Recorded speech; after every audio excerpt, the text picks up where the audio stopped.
Hey guys, Zomfox here, and today it is time to do my 5 reasons why the UFL should expand in 2026. Now, a couple days ago, I posted a video about 5 reasons why the UFL should not expand in 2025. As I naturally said that as long as that rumor was false about the forced expansion, it would be much better to expand later. And in that video, I mentioned 2026. And so this is the follow-up video to that on 5 reasons why the UFL should expand in 2026.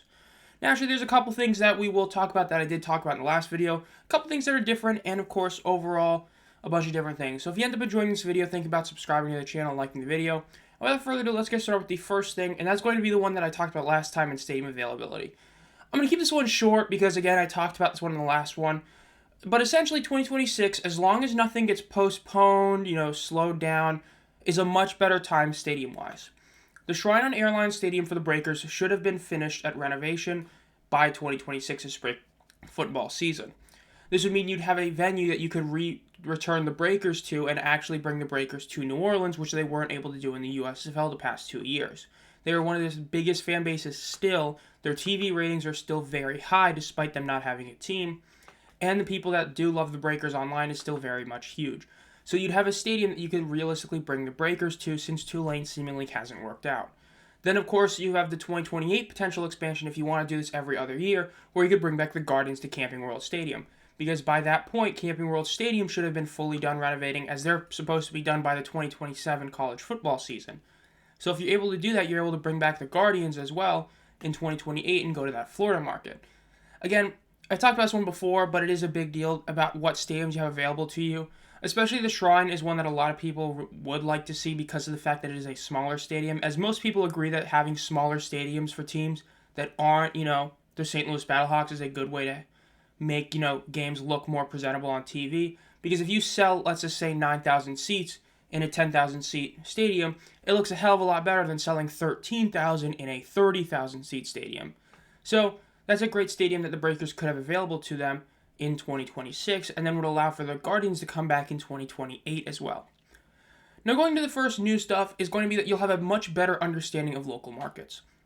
Now, I'm only showing TV ratings, but this is naturally not just TV ratings. This is basically the whole quintessential thing.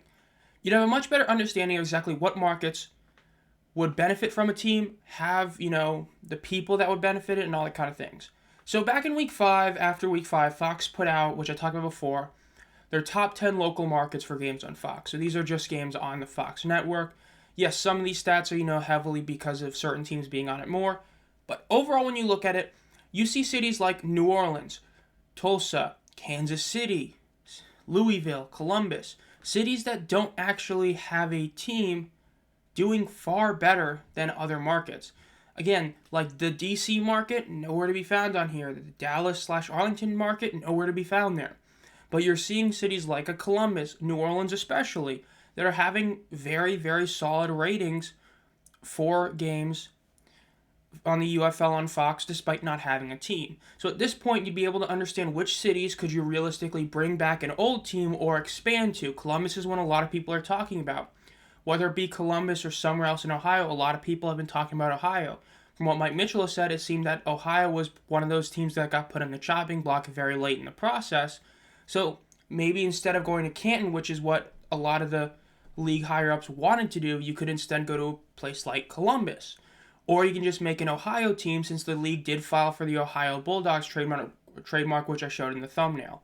So if they wanted to do that, you can bring them back and put them basically anywhere and have a team there. Because now that you'll understand the local markets, you'll know what's good.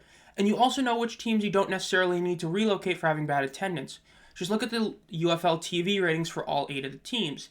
Cities like Memphis and Detroit, while being pretty pitiful in attendance, especially Memphis, still are having really high-rated games. Now, yes, the rating is heavily based on the overall population of the city as well, but in terms of the percentage of the city watching, Detroit is one of the best. Memphis is right behind them. Now, whereas a city like Houston is kind of failing on both fronts, attendance is down and TV ratings are down, you still look at it and you realize that, hey, some of these markets are still doing good in certain areas. Yes, DC is not being watched by a lot of people in DC, but they're still having attendance. So you can use this to truly see if a team does need to relocate. If they're doing bad in TV ratings and bad in attendance, then you might have to pull the plug on that franchise. But when you see numbers like this, it shows you don't really necessarily have to. Going back to the Fox one, Detroit is the fourth best. Memphis is right behind them at about 7. So you look at it and it's pretty good. And then you also understand, just simply put local markets on other places as well. You'll know better the 8 markets you're currently in, and you'd have been in talks with other cities to better understand their areas as well. How hardcore are the fans in a certain area to their minor league teams, whether it be minor hockey, minor baseball, that kind of thing. So giving you an extra year would make you have a true good understanding. You'll see 2 years of the UFL of what teams do good, what teams do bad, what cities do good, what cities do bad. Because let's say next year you see Columbus hit with a higher rating, then you realize, hey, maybe we should bring a team there. So better understanding of local markets is a big one that the league is going to have benefits from, and why 2026 is a good expansion date, because you'll know better overall. And then, of course, time to find/establish team owners. Look, we all know the rumors. I mean, this is one of those where it's not like a rumor. It's an open secret, pretty much, that Fred Smith is very much debating on buying the Memphis Showboats. This is a guy who was the founder and chairman of FedEx, and he is a guy who has owned a team in Memphis before, the Memphis Mad Dogs of the CFL. This is a guy who was very instrumental in getting the Oilers to play in Memphis before they went to Nashville. And when you look at the Showboats, I mean, they've had so many FedEx things, whether it be Fred Smith literally being there with Todd Haley at a Memphis Showboats thing, whether it be the Memphis Showboats doing all these FedEx Cares things. It's an open secret that he is very much debating on buying the Showboats. He has the money to spend. It's not like this guy only is, like a 500 millionaire. This is a dude who's worth over $5 billion. So this is a dude who does have money to spend. He is very old, which is the one very big question mark. So, I mean, his age is definitely a big question. But the fact is that this is a potential owner that you could try and coerce to getting to buy a team. A big reason why you want to find and establish team owners before you expand is because let's say you let Fred Smith buy the Showboats and you find a buyer for the Battlehawks or Panthers, who a lot of people think are two of those teams that very much could be sold, whether it be people in the Detroit area or the fact that the Battlehawks just seem like a good investment. The fact is, with both those teams, if you were to find an owner for 2 or even all 3 of these teams, that would allow you to add 2 teams in 2026 and technically not really have to raise costs at all, because owners are now taking the brunt of, player salary, transportation, and all that. So finding team owners is a very big deal in terms of saving money for the league, which is naturally what Fox, Redbird, Dwayne, Danny want to do. So if you're able to get an extra year to find and establish these team owners, that's a good thing, because that gives you more time to actually, get teams that you can expand or relocate or bring back, whatever you want to do in 2026, and now you're not having to face the brunt of the cost. Instead of having to pay for a 10-team league, you're technically owning a 10-team league, but you're only having to pay for 8 of them or 7 of them because you sold some of them to other people. So finding and establishing team owners is a very big deal. Instead of basically trying to force it really quick just with one off season, you can have 2 full years to do it. So that is another big reason why expansion in 2026 would be better, because by that time you would assume that at least 1 team would have been sold, maybe even 2 or 3. Now the fourth reason is simple: expand TV and overall reach. Now this kind of goes with local markets, but just compare these 2 maps, right? So the NFL, this mega dominant, the biggest league in America, unarguably bigger than the MLB or NBA. Look at where their teams are located. Look at what areas they don't go to. They don't go to that, whole little Nebraska, Dakota area. They don't really go in that New Mexico area. But they're still in places in the West Coast. They still have that one team in that Midwest with, Denver. Then you have teams in the middle and the right side of the country. The reason is, and we've talked about it before, is that the whole East Coast has a lot more people than basically the eastern half of the U.S. has a lot more people than the western half of the U.S. That's why a lot of these leagues force a lot of teams to play in that eastern half. But you still have to have teams in the western side, especially in those popular areas like a Seattle, like a California. So when you look at this and you compare it to the UFL versus the NFL, you realize just how many areas the UFL is missing out on in potential TV markets. We've talked about before, the numbers are doing incredible for the UFL TV rating-wise, especially compared to the USFL and XFL these past couple of years. But think about how much better they'd be if there was a West Coast team, if the West Coast had a reason to watch, if the Northeast had a reason to watch because there's a team in New York or New Jersey, a team in Florida. The NFL has 3 teams in Florida, has 4 teams in that true northeastern area with Buffalo, the Jets, Giants, and Patriots. Then the West Coast, they have 5 teams all in that, southern, western part of the country with the Niners, Chargers, Rams, Cardinals, and Raiders, and then they have Seattle in the top left. So when you look at it that way, you realize just how much of overall reach the UFL is missing out on. When you also compare it to the NFL, again, even in some areas where you might not think a team is great, putting a team in New Orleans is a big deal. Why do you think the NFL has a team there? Putting teams in the Carolinas or in that whole little central area on the eastern side. There's a lot of areas the UFL is currently missing out on. So expanding in 2026, no matter where you put a team, it's going to be a good idea because now you're adding a reason for people to watch in a certain area. Especially if you were to go balls deep and put a team, either the Generals or Guardians in the New Jersey, New York area. Then you'd have potential to get a bunch of eyes there. Or you just put Seattle back early, bring back the Sea Dragons, you have people watching there, or make an expansion team to Ohio. There's a lot of areas that the UFL is currently missing out on, and they're really missing out in the TV ratings. And if the league is trying to prioritize TV ratings over attendance, you'd have to think about bringing back teams to some of those bigger markets. You're missing out in the New York, New Jersey, you're missing out on the West Coast, you're missing out on Florida. And in terms of bringing back teams, you have options. You have the Orlando Guardians. You have the New York Guardians if you want to bring them there. You have the Tampa Bay Bandits to work with. I mean, hell, you even have old teams as well, because you can't forget that the league has access or the ability to follow trademarks for the original USFL teams and original XFL teams. You have the LA Extreme. You have the Jacksonville Bulls available to you. So there's a lot of options you do have in terms of bringing back past teams or just making expansion teams. So when you look at the overall reach and you look at these two maps, the UFL has some work to do because they don't necessarily have to make the whole, glob that the NFL has in that eastern half, but they can at least make some of that and also work on the west or potentially go to markets like New Mexico where, a lot of sports leagues don't go to. Is that a risk? Yes, there's a reason why teams don't go there, but who knows? It could work. So you look at it overall, there's a lot of areas the UFL is missing out on. We'll see what they do, but expanding is a big deal, and that's why I think they should do it.